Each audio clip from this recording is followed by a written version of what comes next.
इस बार का बिहार चुनाव वोटिंग से पहले लगातार इतिहास बनाने लगा है। एक दो नहीं बल्कि लगभग आधा दर्जन मायनों में 2025 का बिहार विधानसभा चुनाव ऐतिहासिक होता जा रहा है और इन्हीं चीज़ों को देखकर अंदाजा लगाया जा सकता है कि चुनाव का परिणाम और उस परिणाम के बाद की तस्वीरें और भी ज़्यादा ऐतिहासिक होने वाली हैं। जी हाँ, इस बार के बिहार चुनाव में ऐसी ऐसी घटनाएं हो रही हैं जो पहले कभी नहीं हुई और जिनके बारे में कोई सोच भी नहीं सकता था। सीट बंटवारे से लेकर कैंडिडेट सिलेक्शन तक गजब गजब की कहानी सामने आ रही है। कहीं पप्पू यादव नीतीश कुमार को ऑफर जा रहे हैं, यानी ऑफर दे रहे हैं। कहीं भारतीय जनता पार्टी प्रशांत किशोर के लोगों को कथित रूप से तोड़ रही है, धमका रही है और कहीं नीतीश कुमार भाजपा की महिला कैंडिडेट को भरे मंच पर माला पहनाने लगते हैं और उन्हीं के सांसद नीतीश कुमार का हाथ पकड़ने लगते हैं। कहीं महागठबंधन की पार्टियां एक दूसरे के खिलाफ ही खड़ी हो जाती हैं। तो इस बार का बिहार चुनाव किस किस तरीके से नया इतिहास बना रहा है उस पर तो बात करेंगे ही, साथ ही चर्चा करेंगे कि कैसे राजस्थान में पर्ची वाले सीएम यानी डबल इंजन ने वहां के सरकारी कर्मचारियों को अमृतकाल का स्वाद दे दिया है,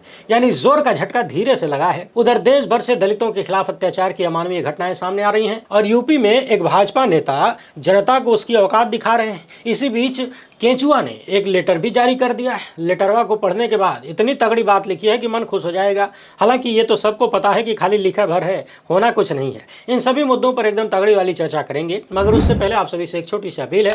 पहली बार है तो चैनल को सब्सक्राइब करके घंटी बजा दीजिए टन से। हर एक वीडियो को लाइक और शेयर करना जरूरी है, ये आपकी जिम्मेदारी है। 2 सेकंड लगता है भी निपटा लीजिए। इसके अलावा आपको पता है कि हम किसी धन्ना सेठ या राजनीतिक दल के दम पर नहीं चलते, तभी खुल के आपके मुद्दों पर बात हो पाती है। हमारा काम पसंद आता हो तो इसके QR कोड या फिर मोबाइल नंबर का प्रयोग करते हुए जो भी हो सके आर्थिक सहयोग भेजने का प्रयास जरूर करें। बहुत बहुत धन्यवाद। सबसे पहले रामराज्य की इस तस्वीर को देखिए। आगरा लखनऊ एक्सप्रेसवे पर टोल प्लाजा के कर्मचारियों को दिवाली का बोनस नहीं मिला तो कर्मचारी नाराज हो गए और टोल बूथ के सारे बैरियर उठा दिए। वाहन चालकों को भी मौका मिला, सब धनाधन अपनी गाड़ी बूथ से बाहर निकाल लिए बिना टोल कटवाए। वैसे टोल बूथ के इन कर्मचारियों को बोनस भले न मिला हो, लेकिन इन्होंने दिवाली पर कुछ वाहन चालकों को बोनस जरूर दिलवा दिया टोल बूथ का बैरियर उठाकर। पिछले दिनों आपने देश में दलितों के खिलाफ 3 मामलों को देखा। एक उत्तर प्रदेश में रायबरेली में दलित की पीट कर हत्या, दूसरा एक दलित वरिष्ठ IPS द्वारा प्रताड़ित किए जाने पर स्वयं की हत्या और तीसरा भारत की न्यायपालिका के चीफ जस्टिस के ऊपर जूता फेंकना और इसके बाद तमाम तरीके से लज्जित करना। इसके बाद एक और घटना मध्य प्रदेश के भिंड से सामने आई है।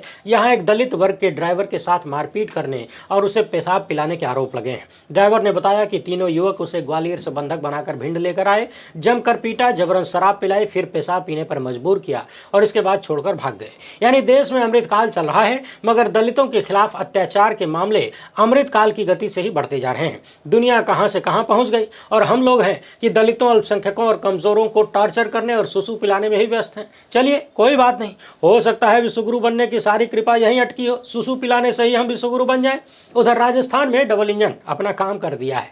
भजन लाल शर्मा, जिन्हें कुछ लोग पर्ची वाला मुख्यमंत्री भी कहते हैं, इनकी सरकार ने राजस्थान में 5.25 लाख से ज्यादा कर्मचारियों की ओल्ड पेंशन स्कीम पर एक बार फिर से खतरे की तलवार लटका दी है। और लटका क्या दिया है, चला दिया है। मगर चलाने का तरीका झटके वाला नहीं है, धीरे धीरे रेत के चलाया जा रहा है। भाजपा डबल इंजन ने ओल्ड पेंशन स्कीम को खत्म करके न्यू पेंशन स्कीम लागू करने की शुरुआत कर दिया है। खबर है कि पहले घाटे में चल रहे निगमों, बोर्डों और आयोगों के साथ साथ कुछ अन्य यूनिवर्सिटीज को भी OPS खत्म करने की छूट दी गई है और टेस्टिंग के तौर पर OPS को यानी NPS को लागू करने की कोशिश हो रही है।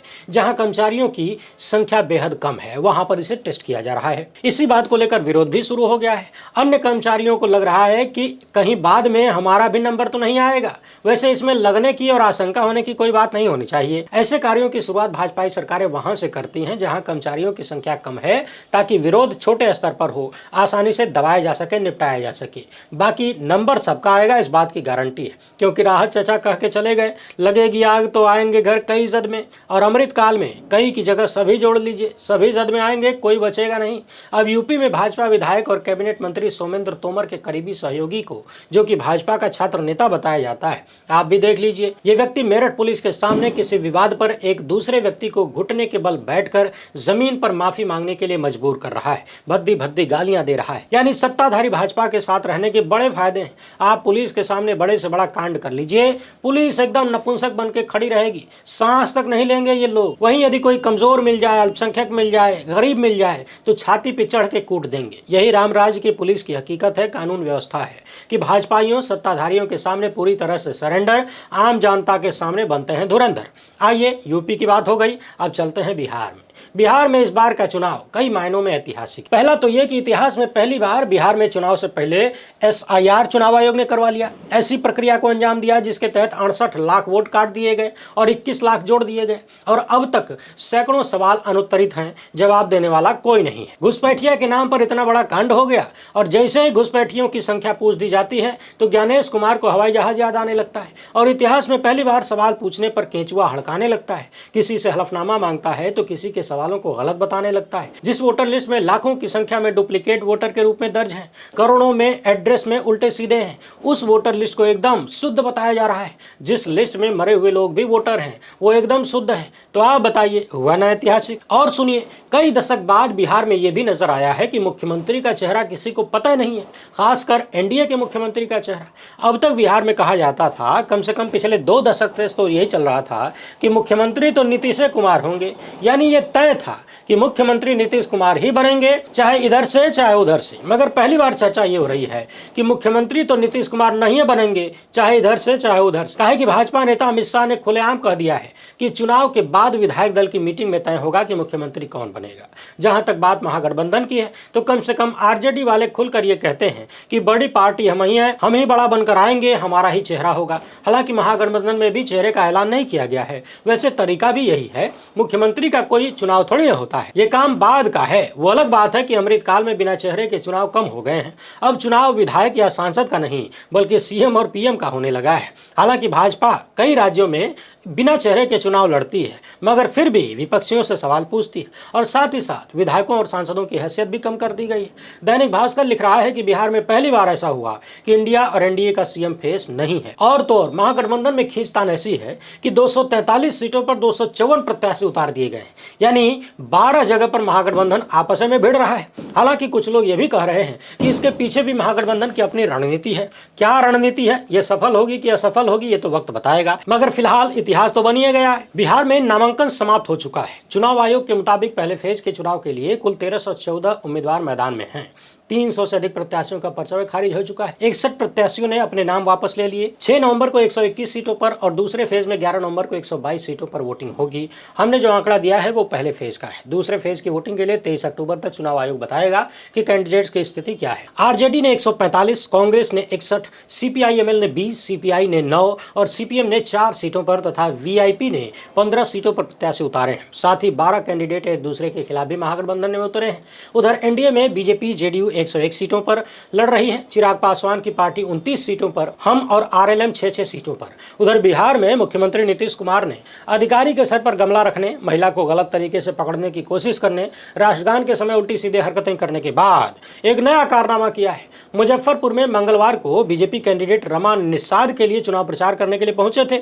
संबोधन के आखिर में नीतीश कुमार ने भाजपा की महिला कैंडिडेट रमा निषाद को बुलाया और जैसे ही महिला कैंडिडेट उनके पास पहुंची, राज्यसभा सांसद संजय झा भी कैंडिडेट के साथ मुख्यमंत्री के पास आ गए। नीतीश कुमार ने एक माला उठाया और महिला को पहनाने लगे। तभी संजय झा ने मुख्यमंत्री नीतीश कुमार का हथवा पकड़ लिया। इसके बाद हाथ पीछे किया और आगे बढ़ते हुए रमा निषाद को गले में माला पहना दी गई। इसी बीच मुख्यमंत्री नीतीश कुमार ने संजय झा से कहा कि गजब आदमी है भाई, हाथ काहे पकड़ते हो। इस पर तेजस्वी यादव ने लिखा कि ये गजब आदमी है भाई, मुख्यमंत्री जी अगर स्वस्थ हैं तो लिखा हुआ भाषण पढ़ के ऐसी हरकतें काहे कर रहे हैं। वैसे ये सवाल तो है कि मंच पर नीतीश कुमार पिछले कई महीने से इस तरह की हरकतें करते हैं। कभी भाजपा के नेता तो कभी उनके ही पार्टी के कथित भाजपा नेता नीतीश कुमार को रोकने का काम करते हुए दिखते हैं। और बाकी आप लोग टेंशन मत लीजिए, बड़े बड़े विश्वगुरु में ऐसी छोटी छोटी हरकतें होती रहती हैं। इधर नीतीश कुमार महिला कैंडिडेट को माला पहनाने में व्यस्त हैं। उधर पप्पू यादव ने उनको कांग्रेस में आने का ऑफर दे दिया है। कह रहे हैं कि देखिए, भाजपा तो आपको मुख्यमंत्री बनाएगी नहीं, आपके पास मौका है, चुनाव के बाद भी आपका सम्मान है, स्वागत है, आ जाइए हमारे साथ महागठबंधन में। आगे पप्पू यादव कहते हैं कि अकेला पप्पू यादव पूरे NDA पर भारी है। आपको तो भाजपा नेताओं से पूछना चाहिए कि उनकी पार्टी में एकजुटता कहां है, वो लोग नीतीश कुमार को मुख्यमंत्री काहे नहीं बनाना चाहते। उधर प्रशांत किशोर ने भाजपा पर अपने कैंडिडेट्स को तोड़ने का आरोप लगाया है। कह रहे हैं कि खुद धर्मेंद्र प्रधान डील करवा रहे हैं, उम्मीदवारों पर दबाव बना रहे हैं, प्रशांत किशोर ने बीजेपी पर जनसुराज के कैंडिडेट्स को तोड़ने का आरोप लगाया। मंगलवार को पटना के शेखपुरा हाउस में प्रेस कॉन्फ्रेंस करके उन्होंने कहा कि बिहार में एक अप्रत्याशित घटना हो रही है। पिछले कई सालों से विधायकों की खरीद फरोख्त का मामला दिखता था। बीजेपी की ये छवि बनी है कि पार्टी कोई भी जीते सरकार भाजपा ही बनाएगी। प्रशांत किशोर का कहना है कि जनसुराज को वोट कटुआ बताने वाले बीजेपी को डर लग रहा है, महागठबंधन से नहीं बल्कि जनसुराज से डर लग रहा है। और इसका उदाहरण ये है कि पिछले 4 दिनों में 3 घोषित उम्मीदवार जो नामांकन करने गए तो भाजपा के लोगों ने हमारे उम्मीदवारों को नामांकन नहीं करने दिया। दरअसल हुआ ये कि पहले फेज के नॉमिनेशन के आखिर दिन दानापुर से प्रत्याशी अखिलेश सिंह अचानक गायब हो गए। इसके बाद पार्टी ने उनके अपहरण का आरोप लगाया। इस घटना के कुछ दिन बाद गोपालगंज और बक्सर के रामपुर के उम्मीदवारों ने भी अपना नामांकन वापस ले लिया।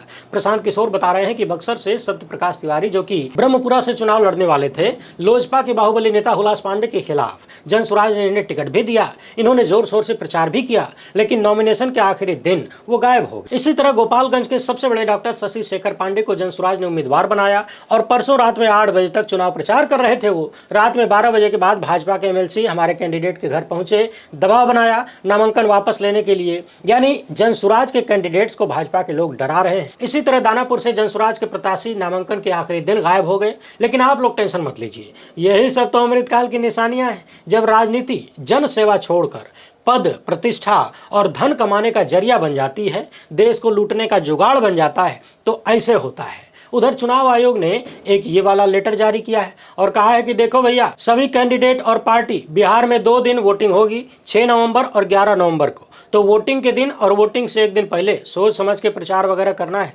निष्पक्ष चुनाव प्रचार सुनिश्चित करने के लिए कोई भी राजनीतिक दल, प्रत्याशी, संगठन या व्यक्ति वोटिंग के दिन और उसके 1 दिन पहले प्रिंट मीडिया में कोई भी विज्ञापन तब तक प्रकाशित नहीं कर सकता जब तक कि वो विज्ञापन राज्य या जिला स्तर की मीडिया सर्टिफिकेशन और मॉनिटरिंग कमेटी द्वारा प्रमाणित न हो। यानी कि प्रिंट मीडिया के लिए केचुआ ने कह दिया है कि प्रमाणित किए बिना कोई प्रचार मत करना। बाकी अमृतकाल में ये बातें कितनी मानी जाती हैं, यह आप सबको पता है। हर चुनाव में प्रचार के मामले में चुनाव आयोग और भाजपा का संबंध खुलकर देश और दुनिया के सामने आ जाता है।